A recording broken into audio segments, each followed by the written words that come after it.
Mind you, the very first game of Super Week was SK beating Alternate in a very active match. Yes, and the reason SK managed to pick up a win in that game was because of their team fights and their communication, all right? Keep in mind, Alternate have had 1 million hours and 5 million games to improve on their teamwork and the communication, and we'll see if they can pull it out in this match. So the picks and bans before, let's have a look at those. Castin, Vayne, Shen were banned out by Alternate. Well, Castin, Zach, Vayne this time around. Ezreal, Orianna, Shen this time. It was Ezreal, Orianna, Thresh last time. So pretty close picks and bans. Sure enough, Lee Sin has got through. Arane will be taking that one. Vi has not been working out well for him. 2 points to that. Lee Sin is not only locked in because Vi has been... Hasn't worked. I'm going to choose my words, and denying it from Hercubot. Taking that away from him. Hercubot did, however, play Vi against NIP, and he made it work a little better because of the composition NIP had built around. They only had a smaller number of threats to deal with, and it worked pretty well for him in that regard. Kevin looking like he's going to be locking in Thresh for Nif. Discussions going on right now. Hercubot waiting to see which champion is going to go with. Only 8 seconds, the pressure on this game, the pressure on the line. Zed, maybe. Well, Zed's a possibility. Remember, though, SK, when they got to the Season 2 playoffs, nobody counted them. And yet they pulled out surprises. Can they pull out another surprise here? In the regionals last year, when they were qualifying for Worlds, it was Arane's Alistair that actually did work against Evil Geniuses. He stole buffs consistently. I distinctly remember a level 1, stroll up to blue buff, smite it, and stroll down. There was very little posturing or fighting there, and this time around, we'll have to see how it works. Look at that. Lissandra has been locked in. Will it be Curb or will it be Pharrell Lord? Will it be the return to week 1 where everything was so rosy for Alternate? They were 5-0. It was the perfect week for them, but they've gone 0-5 this week, and it's been a disaster. Elise looks like it has snuck through, and that's a long time for Elise to get through. I was just about to say that. With Elise going all the way down the list, it's a very unique situation, because that's really been the #1 sort of pick or ban. I also want to highlight that Fizz is still open and available, and that could give a lot of trouble to Foreign Lord's potential Lissandra. But as we do see, Ocelot decides to lock in Karthus. He's had some very good games as Karthus this week, but it was comboed with Nif's Zyra. They had a lot of CC to hold them in place and allow Defile to do the damage. So we'll see whether that actually gets picked, but Thresh already out there, exactly. So it's just a different combo, and I think that it's slightly less effective when paired with this current setup. However, that Twitch and Thresh is something that we see out of TSM. They do a lot of damage in lane, allow Requiem to close up, and we didn't really see it from SK earlier in the weekend. Maybe this is the time to do it. Are we going to see Ashe and Zyra? Varus is locked in already, so I'm having a moment. It's been a long day, and there's going to be. We got to shake off the rust, because it's just a few. I'm ready, guys. I'm ready. Just wind me back up. I'm ready to go. Get the oxygen pump plugged into the back, and we'll get this going. Ari locked in. It's going to be Curb on Lissandra in the top lane. Guys, I am good to go. It's all good. I know what's happening now. So Ari against Karthus, that's a good pick. That'll allow Foreign Lord to sort of run circles around Ocelot, manage to just negate the wall of pain, and that may mean that Ocelot wants to put himself in a different lane. He may not want to go head-to-head against Foreign Lord. However, if he's feeling strong, if he's feeling confident, he may just say, I'll take it. I got this. I'll take this one on the chin. And now Kevin's start thinking, who am I going to play? To go against Lissandra or Renekton? He's going to go beefy to try and counteract the damage that will be coming out almost certainly. Don't want to dash in against the Crocodile. So this is a slightly weird pick. I wasn't quite expecting the Renekton here from Kevin. I can understand the thinking behind it. You've got a very bruiser, tanky, beefy front line of that Renekton and Vi to basically protect and try to zone for Karthus and for Twitch. But against a Lissandra, who should be able to get away as long as Kerp is on form with his Claws of Doom, then he's never really going to be in kill potential. But I think this could be a slower-paced lane for either the 1v2s or the 1v1s if we see it from these teams. I kind of fear for SK here, myself. I feel Alternate have got a very strong team, a team that they are very comfortable on. And if you remember the interviews back with Arane, he always said, we are better when we play champions we feel confident on, feel comfortable on. Champions we play all the time. Yeah. They have champions they play all the time. Yeah, and it's something that we've seen them be successful with during the split as well. Something that, you know, we talked about, it's almost poetic that Alternate started week 1 going 5-0, and in week 9 goes 0-5, yet still find themselves in a playoff spot, in a position where they can do or die to actually get that berth into the playoffs. And it's a composition that we've seen from Alternate before, these same champions time and time again throughout the split. So the pressure is on SK Gaming to make something happen, to make sure that they come out swinging in this matchup. Well, you can see the temperature is definitely rising.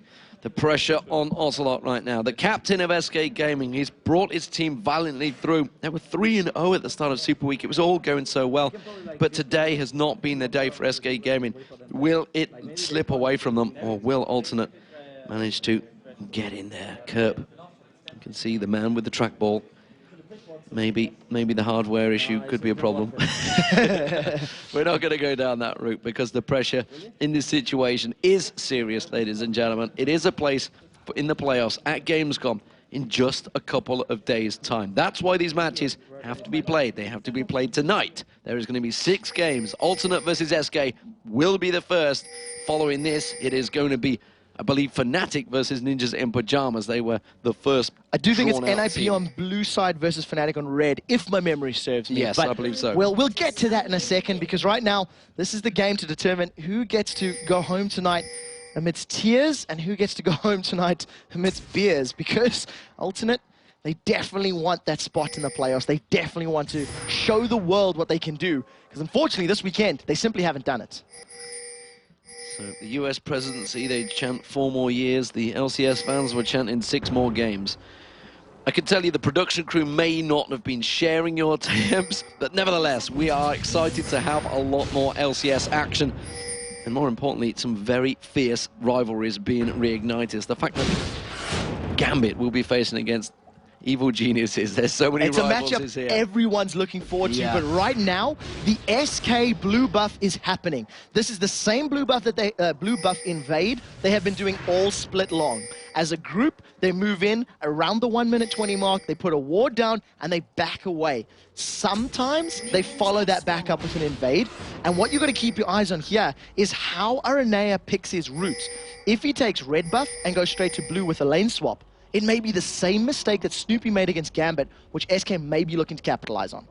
So here we go. No invades by the looks of it. It's going to be a slow and steady start. Just remember the pressure on these guys. And I saw you guys talking about when we were saying how tense the last few matches have been. And everybody's saying, oh, it's just, they're just playing bad. You don't understand the pressure that these players are in. This is their life. This is their job on the line right now. This is not just a game you and your buddies are playing, getting together on some sort of communications and say, guys, we're going to do a rank 5v5. This is their job. They get paid to do this for a living. If they get knocked out of the LCS, they're potentially looking at basically some new job. That is it. A career over. Right now you see Nev playing very, very aggressive, but he's been rooted up. Been caught out. Will he try and turn it back around onto his Kratos? Barrier used very early on there. The exhaust onto Candy Panda, but the damage is coming back. Tries to use the expunge, but really didn't have a great deal of damage there. Very low, both lanes in the bottom. They managed to get the barrier out of Creatine, so if Nif gets a good death sentence down, they may have enough damage to kill Creatine, who's sitting at about 310 HP. Nif is posturing around the corner. Look for the death sentence. Goes in, gets the flay. That's going to be a great grasping route. They're going to try and turn this one around. There's first blood. Candy Panda on towards him. He has got barriers still available, so they couldn't even turn it around. The aggression was there. Candy Panda won out. Ladies and gentlemen, Nif and Candy Panda, they baited that first fight to get the summoner spells down. And when they realized they had won the trade because they got more summoner spells, it was so clear that Nif just wanted to land some crowd control. If, however, they stick around, Aranea has got the executability on that Sonic Wave resonating strike. If he can land it, there may be kills in play, as here comes Lee Sin. Grasping route onto Candy Panda. Aranea tries to come in, but a brilliant flay comes out from Nith. He tries to throw the death sentence out. That would have been the clutchest of moves. But SK Gaming, they take the hint. They back off. Aranea landed the Sonic Wave on a minion. He didn't catch the champion, and that allowed Candy Panda to get away. But Summoner Spell was blown. There's no barrier now on Candy Panda, so at the very least, he got something from it, but he did trade his flash as well. So let's take stock. 4 minutes in, Vampire Acceptor being picked up by Candy Panda. Meanwhile, Kratos had to come back All he got was a health pot, ladies and gentlemen. There's a big advantage in the bottom lane for the Rat, for SK Gaming, already building. This top lane, we haven't really had a great deal of discussion about it. We haven't had a chance to because it's been all action down that bottom. Kevin on Renekton up against Kerp on Lissandra. Lissandra's a champion that's worked so well throughout the European LCS, but the last few weeks has definitely fell out of favor. Yeah, and it hasn't been successful, mostly because of teams learning how to deal with Lissandra. Part of her high success rate early on was nobody knowing what the answer was. Nobody knowing how to deal with the Ice Queen. Now teams are figuring it out. Kevin feels the answer is with the Crocodile, and you can see he's doing well. He's keeping up in CS, and he's using that cull the meat to keep himself as sustained as possible while hitting those minions. And Renea waits in the bushes, waiting to jump onto his old team captain, Ocelot. Will he gonna bait him out here? He's certainly giving up a lot of experience in this delay. If a charm does not land on Ocelot, there's not a massive amount of kill potential, as Forelinor is not level 6, nor is Aranea. So they have no way to lock him down. Luckily for Aranea, there's no jungle camps in the bottom half of the map. So yes, he's losing out of potential XP, but there's nothing that's actually farmed. So he's just waiting for the next camp to respawn, and he can clear it out. So we're refocusing back on this bottom lane. Nif, who made everything work last time around, trying to keep the pressure back onto Kraton. You can see SK clearly in control in this bottom lane now.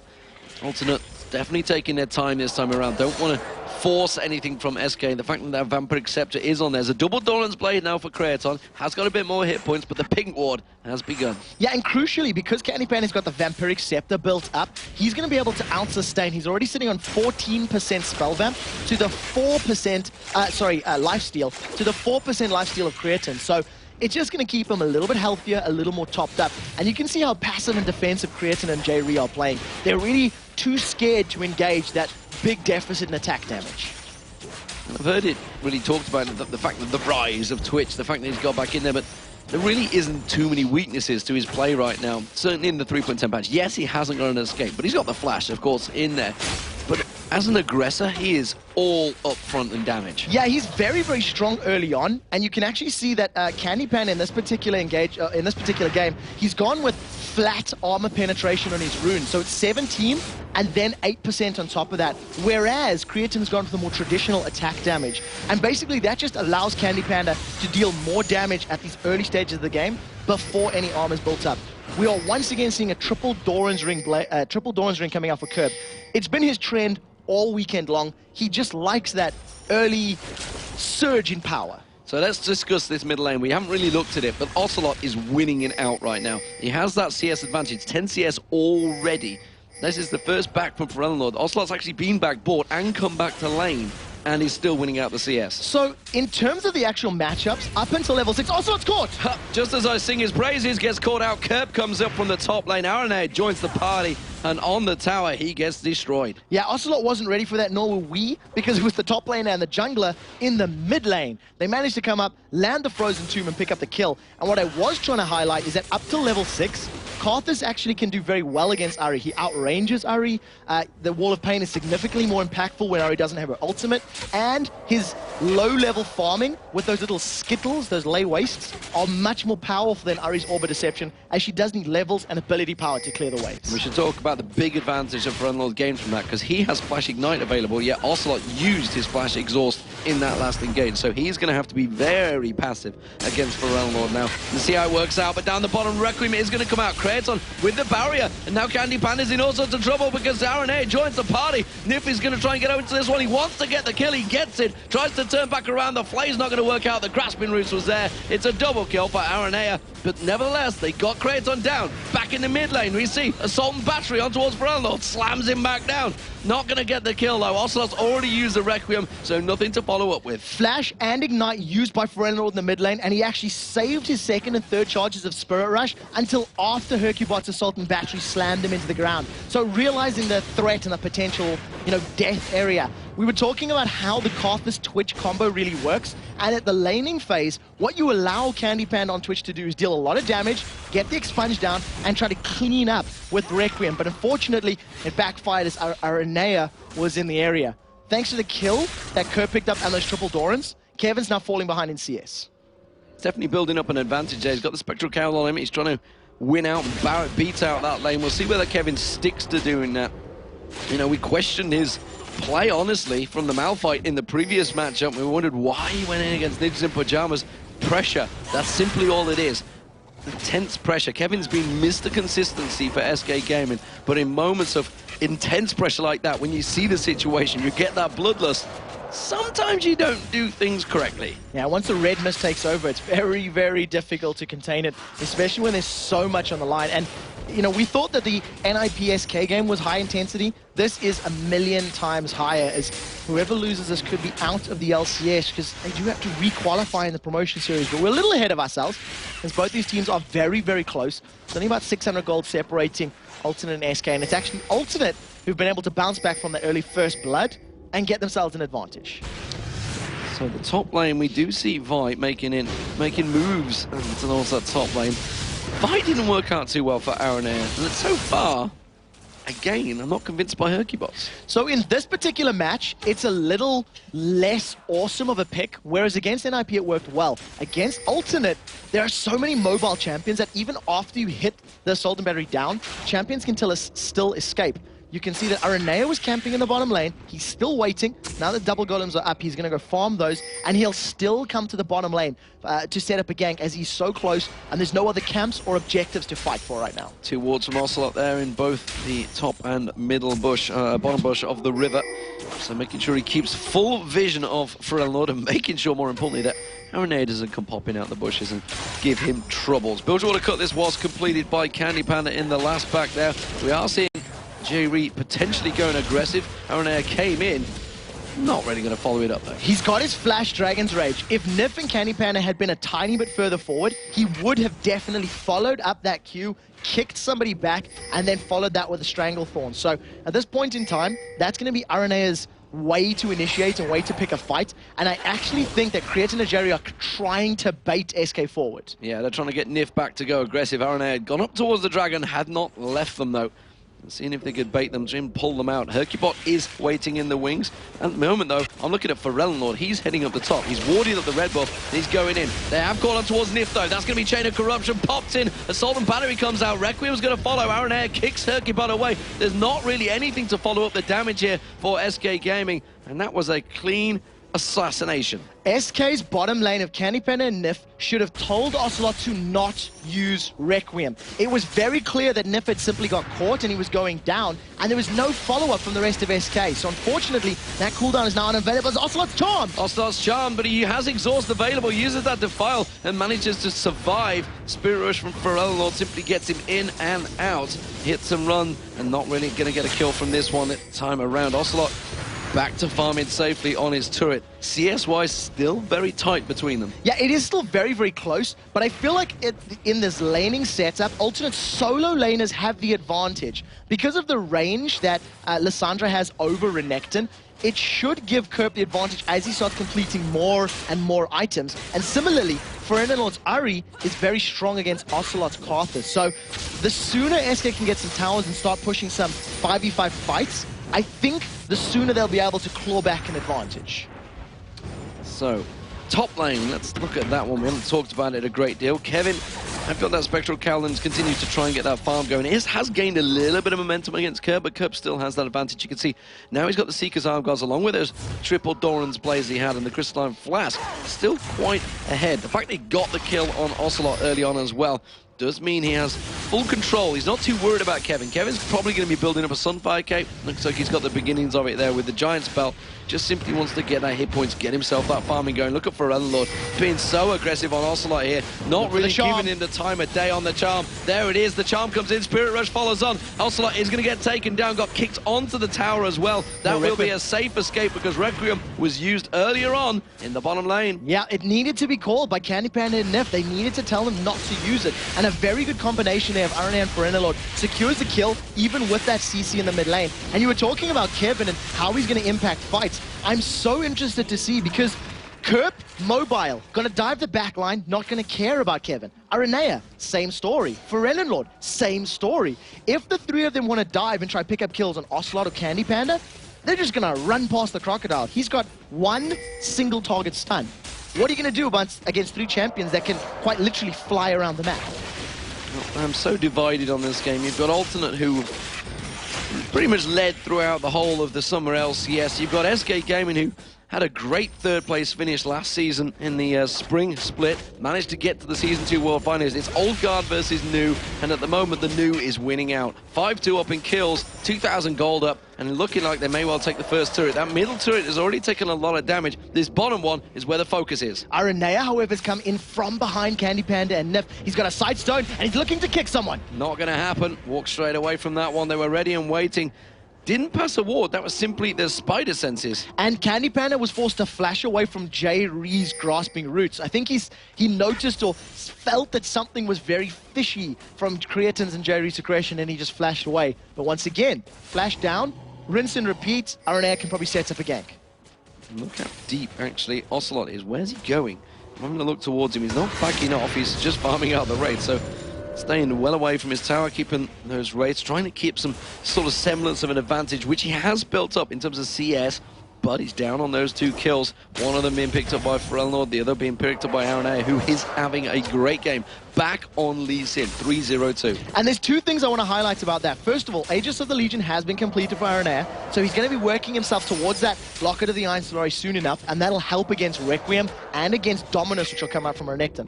In addition to that, and Zonya's Hourglass is already completed for Kerp, so anytime Requiem's coming down in the next couple of minutes, that's just going to be sorted out. There's nothing to really worry about for him. News goes out, doesn't catch anybody, but Hercubot is looking to set something up. Mid lane, Ferelnord and Aranea are just actually bullying Ocelot. They didn't go aggressive on him, they just walked towards him, walked towards his tower and said, yeah, you want to fight? No. Ocelot had to back away, couldn't take it, can't go aggressive against them. Well, there's 2 things you have to highlight about that. First of all, even with 2 deaths to his name, Ocelot is still even on CS with Ferelnord, who has yet to die. Ferelnord has been roaming a little bit. He kind of went bottom lane, he kind of went to the jungle, so he's been trying to set stuff up, and that's costing him some CS. But overall, Ocelot's not in a terrible position, albeit without the tower. I'd counter that and say a lot of that's been the raids. He's been taking the raids out. Kevin has been caught a little bit by Kerp. Is going to track each other. The Dragon is not available, but the alternate are certainly stacking up down here. Hercubot's there, but he's going to back off, and Aranea is in position. No, they're going to actually turn around and face check each other. Ferelnord's going to come around the side. Flashes straight away from that one. The explosive cask was thrown out. Not the explosive cask, Venomous. it's the poisonous venom cask. Oh, Ferelnord gets hooked in. Can they try Diamond? They catch him. Beautiful. Assault battery comes in. Requiem will follow. Have they got the damage on Ferelnord? He's taken so low. The poison's ticking, but it's not going to be enough. Nif, meanwhile, has been taken out by the passive of J-Ree. I believe actually J-Ree actually caught straight onto him. They do get a kill. It is going to be Creaton going down. It's Candy Panda that picked that one up. Ocelot and Kevin continuing to give chase. They will not catch Aranea though. And look at Kerp. He'd come around. He's actually looking for a fight. Gonna back away sensibly though. Trading an AD carry for a support is definitely worth it, especially if SK can continue focusing down the tower. Now, Ocelot has managed to catch Kerp out, but he's going to be careful. Ocelot could be bursted down as Kerp has got his full combo available. They're going to try and go for the tower. Look at this though. Kerp's not giving up on this one. He's going to go aggressive on towards Ocelot. Manages to lock him up. Ocelot tries to react, puts the exhaust down. Kerp doesn't catch him in the right time, and now he does. There's going to be the catch. Can Ocelot go down? He's going into the tower. 2 tower hits. It's going to come out. Ocelot survives. Is it going to be enough? Doesn't have anything to follow it up. Nif, I tell you what, hasn't got Ignite. Oh, I was going to say, I thought he could flush on towards Kerp. Nif did such a good job at getting in range there with that shield. I think Ocelot still would have survived without it, but nevertheless was there at the right time, ironically because he died in the bottom lane fight and was able to save Ocelot. But once again, the exhaust has been used, and Kevin forced to run just a little bit further away to get to safety. So they've tried to switch. No, they haven't tried to switch. They're just defending, simply put. They did take a turret. Let's get back to that. SK took the bottom turret out. That's their first objective. They needed to take that. Now they need to defend this bottom one. Candy Panda returns to it. Creaton is still pushing, and Aranea is in the location. Dragon will be spawning in around about 2 minutes time, I believe it is the time. I'm trying to think of when it actually It'll went be down. 19:30 exactly when it's back up. So there we go, 3 minutes time, 1 minute time in fact. And it will be started. So that will be the next focus target. Pink wards come out, of course, damage continues. Nif needs to get that gold. At this point in time, Nif is going to be very, very key for securing a pick or a kill for Ultimate.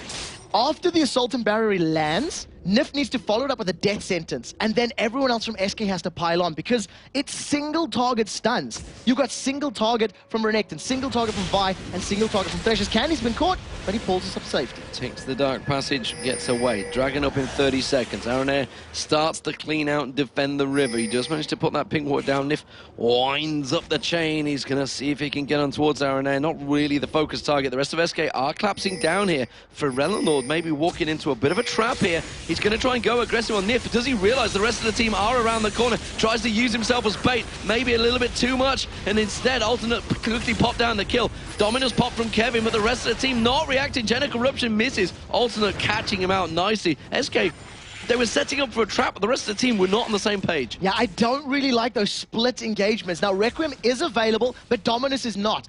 Kevin just returned back to normal form, and Aronair's waiting to set something up. He's baiting this, implying, come and check the pit, and he's dived on Hercubot. He's dived in towards Hercubot. Look at Kevin going back in. He's going to get focused down, dropped straight away. Ocelot tries to get aggressive, but this is the end, surely, for SK Gaming. They have to evacuate this fight. It is not going to go their way. Zhonya's Hourglass already picked up by Curb. That's going to be Kratos on the piercing arrow, finishing off Hercubot. Instead, they're going to go Blue Bot.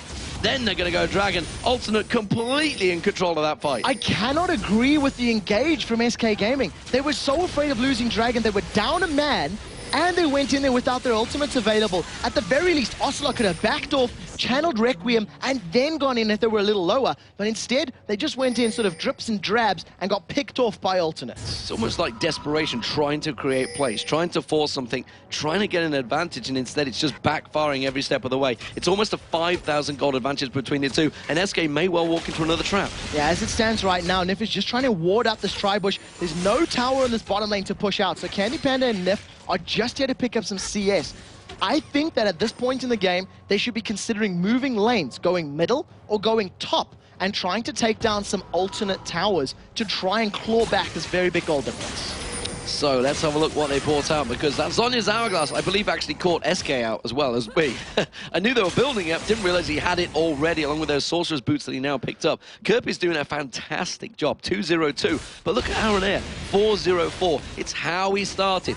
This was the combo. They had Lissandra, they had this in. Kraton's just doing what he does as best as he can, and J-Ree's helping him get that KDA stacking out. It's all working for Alternate right now. Yeah, at this point in time, Alternate have got very good control, and Kevin is going to jump onto Aronair in a moment. He's got Hercubot behind him, and the key for Alternate to maintain control of this game is just to continue warding and maintain vision control. As long as they don't get caught out, and as long as they don't actually... oh, very good, another ward picked up.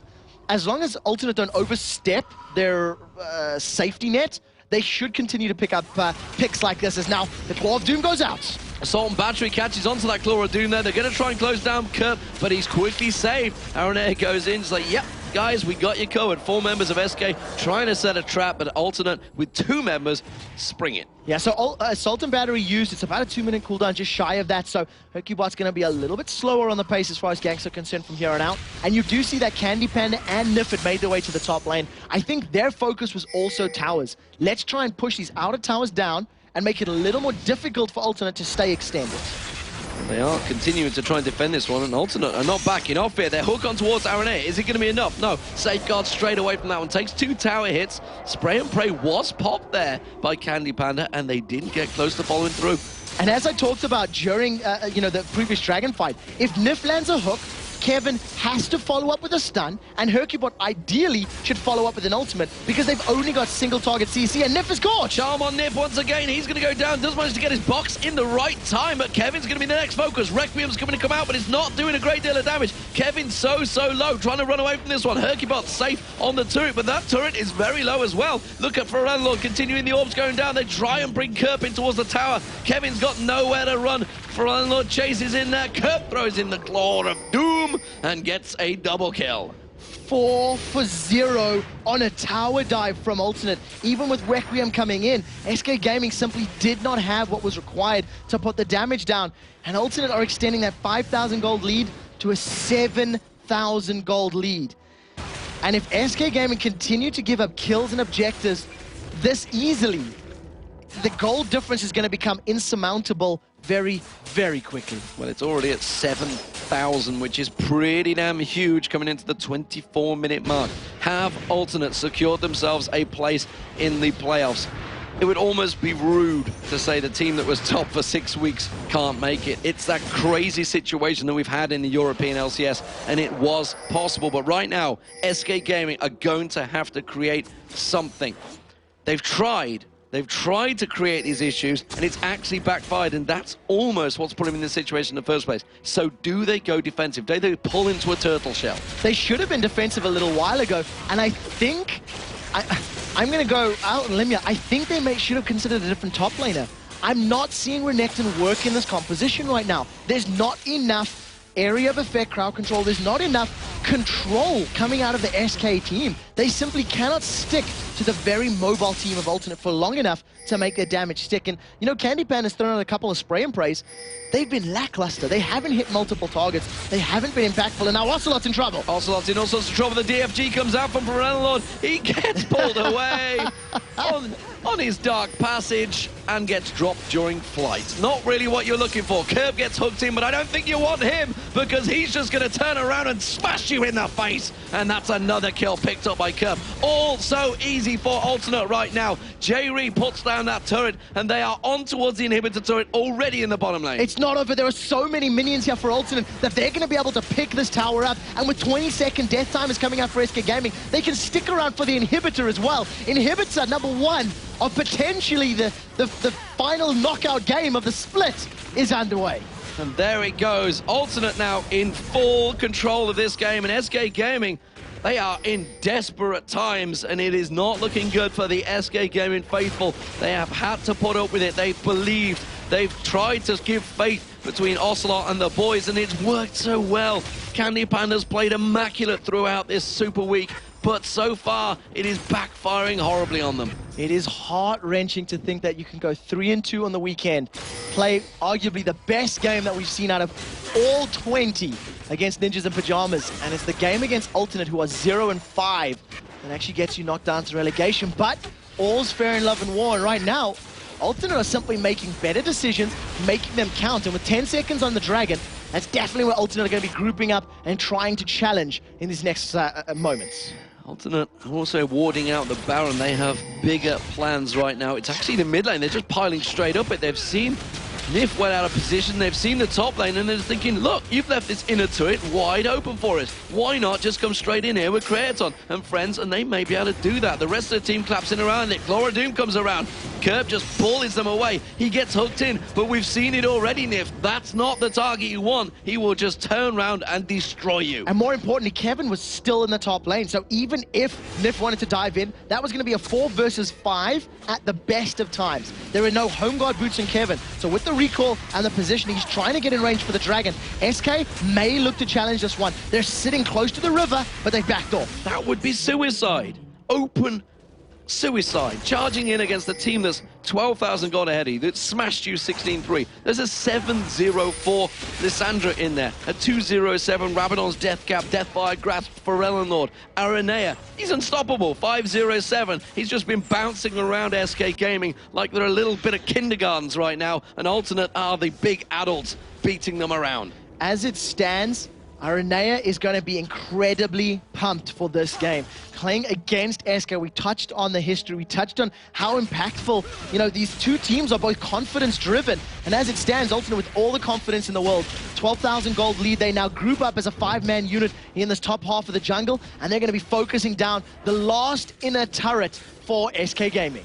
We've talked about teams struggling to break down these outer turrets, struggling to penetrate the defenses, getting drawn into that Baron fight, but 27 minutes gone, an inhibitor already down, all of the outer turrets down. Alternate do not have that problem. They've come into this game, they were sat watching the last match, they didn't use the time to practice, they simply focused, they simply discussed it, they simply watched Fnatic Gambit and absorbed the situation. Alternate have never needed trouble finishing, and there they catch Ocelot. Chain of Corruption on towards Ocelot, gets bounced in the air, Stranglethorn's doing its job. job. And just like that, they're going to turn it around. Spray and pray. Candy Panda, can he do it? There's going to be Requiem. This could be a lot of kills taken out. SK Gaming, no! The Zhonya's comes out. Hercubots gets locked up. And it's another 2 for 1. SK Gaming in trouble now. Oh, the piercing arrow, not quite enough to take Candy Panda out. If Kerp had followed through the Claw of Doom and landed one more of those shards, it would have been enough to pick him up. That is a team fight.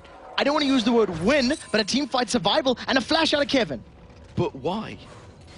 I don't see any other flashes burned. I didn't see who he was trying to catch. Creatine managed to get away. He may have flashed as well, as the cooldown is fairly short, but, you know, flash burned. I think it was just as there was a teleport going back. I think it must have been Jerry. Must have been Jerry just about to back off. Jerry, by the way, is 1-0-13. Now got himself a haunting guys as a Zyra. I'm happy to see that as well, because there is so much damage potential from support Zyras. We haven't seen much ability power being built throughout the course of this super week on Zyras, but it's such a good itemization, especially now that you no longer have to build that runic bulwark. That gold can be sunk into something more impactful. Well, Nif just getting a little bit of tit for tat from RNA, just saying, hi, I'm here, I'm keeping you away from the Baron.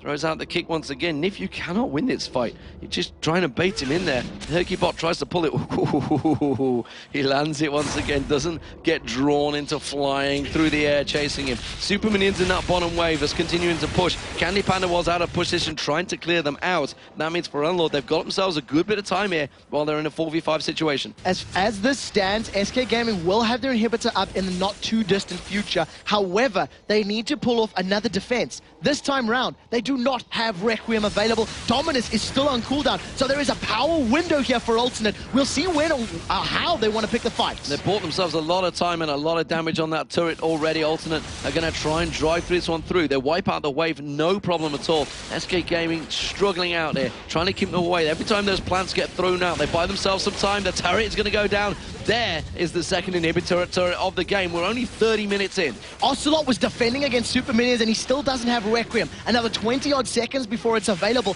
and Alternate have set their sights on the top lane inhibitor as the bottom one has respawned. They've managed to secure that, and the mid lane tower's gone down thanks to Minions. Minions take down the middle turret. They were desperately trying to defend it, but that is 3 exposed inhibitors now. The middle one is already going into a taken down by Alternate. Top one down already. They're going to just rotate round to the bottom. SK have to fight. They have to go in. It's a good wall of pain. It's a good chain of corruption. Spray and pray working from the backside, but they just simply don't have the damage anymore. Kerp, he's going hammer time on towards them. Ocelot tries to come in. Requiem still up. There it is. Is it going to be enough to do the damage? No, it's not. Gets one. Not a single kill. I don't believe it. And that surely is all she wrote for SK Gaming. They're going to be going into the relegation brackets. Alternate are going to be through to Gamescom. They're through to the playoffs. They are going to be delighted with the result. It's been a disastrous super week for them. They went 0-5, but when it counts, they took down SK Gaming. The Nexuses will drop.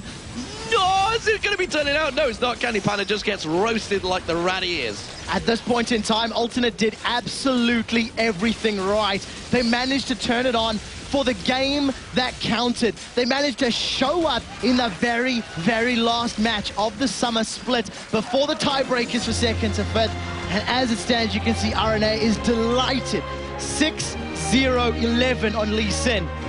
Maybe he shouldn't have played Vi earlier. But look at that. Kerp, that's where RNA ran to. Like you say, 6-0-11. Kerp, 9-0-7. He was the one that came down. He was the one that caught Ocelot off guard. Him and RNA combined. It's been a great super week for SK Gaming, but unfortunately it means they are now into the relegation match, which will be happening later on in the year.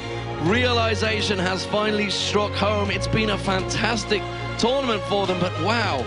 What a turn of events. Alternate 0-5 in Super Week. Turn on the performance when it counts. 23-4 was the overall kill score. They just dominated, and you see what it means. RNA are back in the playoffs. As it stands, he's back on the same stage he was at last year round.